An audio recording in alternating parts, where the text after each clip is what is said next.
We'll do a Kickstarter. It just reminded me Right. of people in the old days, in the old 1930s movies. Let's put on a play. We'll save you. It's like, no, the market, the way the market works is the minimum wage is always going to be zero. And the employees of Borderland Books are now going to get their new minimum wage of $0 an hour because they're all getting kicked out on the street. It was fascinating, though. It was like Stockholm Syndrome because they were making so sure in their blog post saying, oh, no, we totally agree with increasing the minimum wage, even though it's destroying our lives. It's still great because I think they were just terrified of getting outside of the groupthink and just being pilloried as these rich plutocrats unwilling to pay $15 an hour for somebody to refile books. You know, John, I I actually saw this story and thought it was awesome. Minimum wage is just I mean, I'm such an econ nerd. This is a big deal for me.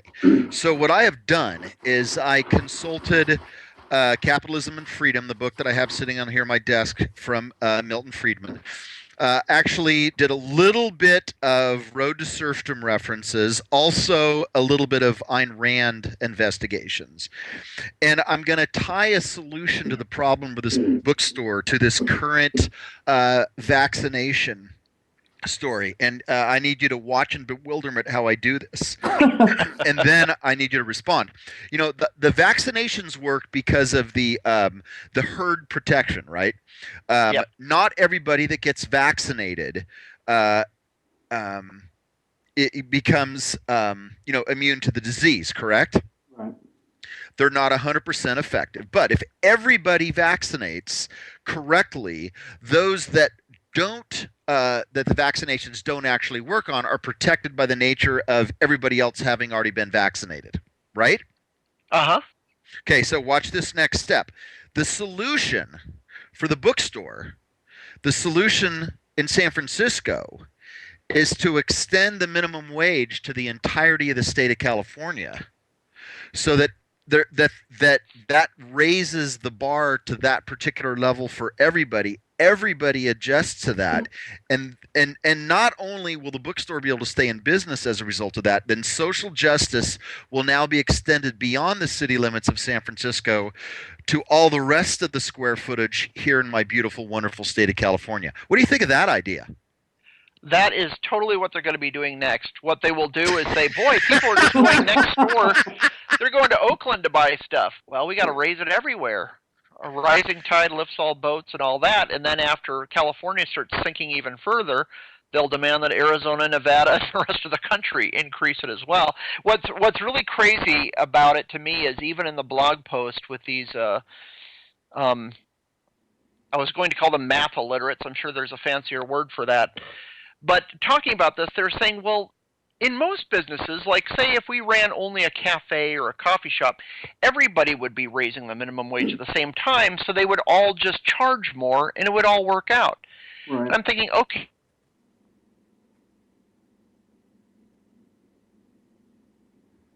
Did we lose John?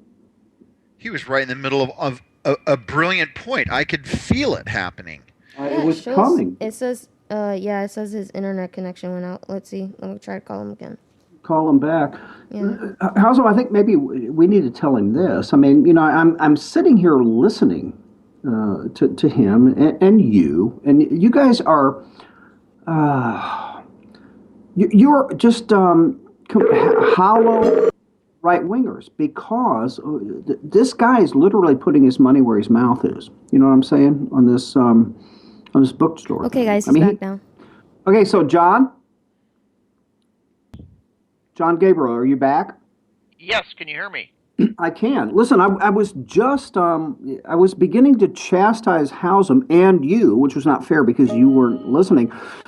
You cold-hearted right wingers, you know, you're kind of making fun of this poor bookstore owner who is closing his business because of the minimum wage increase that he supports. But how much more conviction could someone have than to actually close their business in support of something as important as raising the minimum wage to $15 an hour? You guys lost me there. I mean, you guys are more heartless than I thought. Well, karma is a cruel mistress, and it is coming down hard in San Francisco tonight. Did you see, John, the article that I saw about it made reference that the business had previously moved because they couldn't afford the rents Yep. where their previous. Did you happen to see that? Yeah, I saw that. And it didn't go into it, but I would just guess, and if I had to bet, I would place the bet that this guy is also one of these slow growth, open space initiative guys, and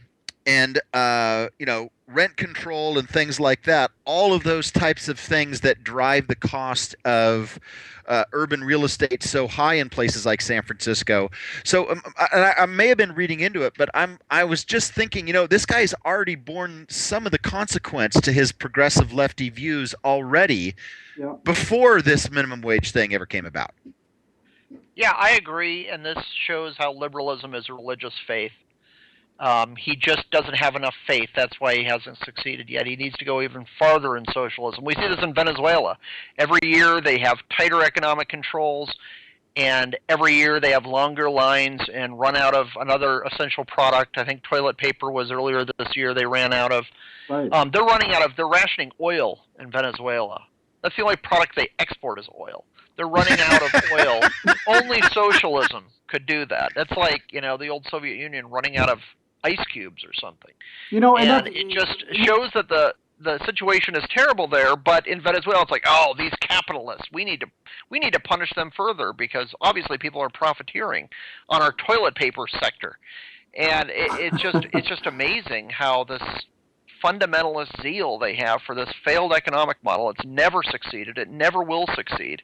And they think good intentions, that's enough. It should work in their mind. On paper it worked when they were in grad school.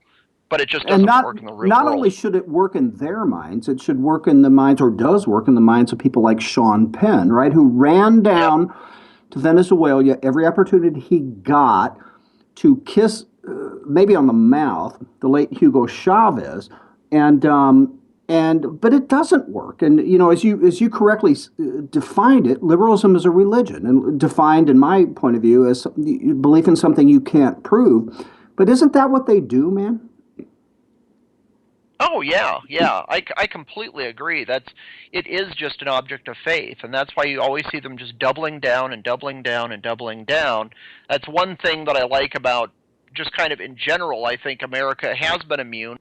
I think we're less immune now, but we have been in the past, and I think a lot of it is just that kind of frontier spirit of just being pragmatic, figuring out what works. When they would come up against obstacles, say building the Transcontinental Railroad, they'd say, this should work in theory, but it isn't working in theory. Let's change it up and try it this other way. It's just that's something the American military was famous for, like in World War I. Europeans were just so confused because once the theory broke down, they would toss theory to the side and just figure out how to get it done. And Europeans were like, that's interesting. They're actually succeeding now. And I think the same way in economics. If something is obviously failing, try something else. If conservatism or libertarian viewpoint in economics, if it didn't work, I would have abandoned it long ago. But it does. You can't fight success and results, and it's been proven time and time again. But these people just feel the need to continue to prop up this just failed economic model. It's really bizarre. Well, you know what? To channel a little Atlas here, times are too dire. Things are too important for us to take the time to go back and analyze the past and history, John. Except, of course, if it's the forward. Right. Always Except, forward. of course, if it's the Crusades or the Inquisition, then we're going to go back and analyze that. Well, the Crusades, they were just like yesterday. It wasn't way back when, like Benghazi was. Crusades, right? Just fresh in the mind. And there was revisionist history there, by the way, about the Crusades, but that's a topic for another time. So, John, obviously I make reference to that. I had this other article that you had written up on Ricochet that's so good, the Root Crosses Crusade. We're not going to have a chance to get to that, unfortunately. So why don't you do this, man? Pimp yourself a bit. Tell people where they can find your writing, which is obviously brilliant, award-winning, in fact. Uh, Of course. in fact, we actually set up an award that you win today. You are by far the best guest for the final Friday show of the first week of February. I couldn't be more honored. Seriously, guys, thank you. Yeah, in fact, you were the top vote getter. It was unanimous. It was 2-zip, yeah. All 2 votes. Yep. Exactly, but they were strongly felt. So, where could people find you on Twitter, the web, etc., John?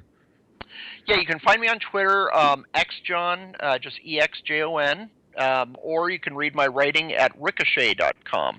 I do editing and writing there, so I usually have a new piece up every day, and I better think of one for this afternoon to come up with. Let me give you a pro tip. Look up Climate Resiliency Kit. There we go. Yes. It's my new favorite topic. The president set aside $20 million in his most recent budget proposal. Just Google Climate Resiliently Kit. It's a federal government program. The president wants us to spend $20 million. You spend 3 minutes on that website, John, your head will explode. All right. Done. And listen, real quick, John, Hausum and I, because we always new ventures, we are creating alternative climate resiliency kits that we are going to hand out to listeners. So you guys got to follow John. And dude, real quickly, and then we'll let you go. But every time John writes something on his Facebook page, he writes every time I wrote stuff. I love that, man. Yeah, I do it because actually I have a lot of relatives who are not conservative or just totally apolitical, and they used to argue with me about every article I wrote, complaining I was too mean to Obama or whatever it might be. So now it's just I don't say, you have to read this. I'm just like, I wrote stuff. If you want to read it, that's cool. If not, that's cool. I don't need to get in any more hot water with my angry aunts up in Michigan. Totally funny. Hey, John, thanks so much for coming on, brother. Have a great weekend. You have a great weekend too, guys. Appreciate it. See ya.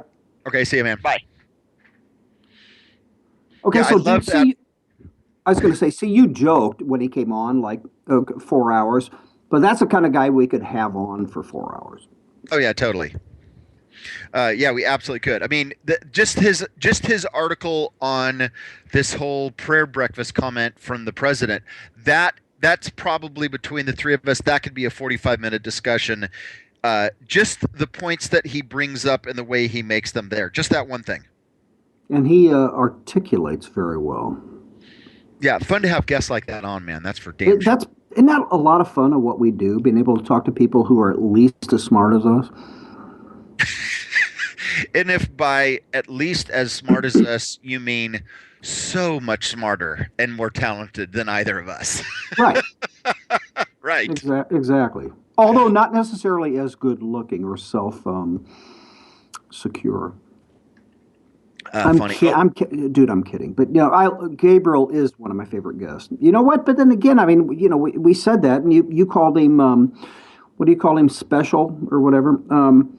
But when you look down our guest list, Gabriel, Tappan, Dan Joseph, all of them. I mean, down the list, we have some pretty cool guests on this show, don't we? Yep. Speaking of guests, I just booked Kira Davis for Tuesday at 3 p.m. Well, she owes us because she just spent 45 minutes on Jan Van Laar and Scott Hounsel's inaugural show. So right. I love Kira, by the way. I offered her our normal guest fee of $23,000, and she deferred and just said let her plug her radio show and blog projects, and that's sufficient. Well, I appreciate that, and I'm guessing you didn't say it,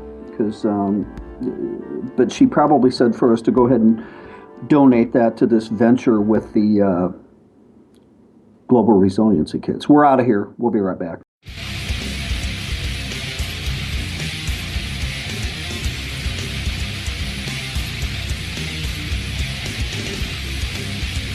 If you think paying for food stamps is more important than paying for veterans, you might be a liberal. Around here, we call you an idiot. Vigilant Liberty Radio.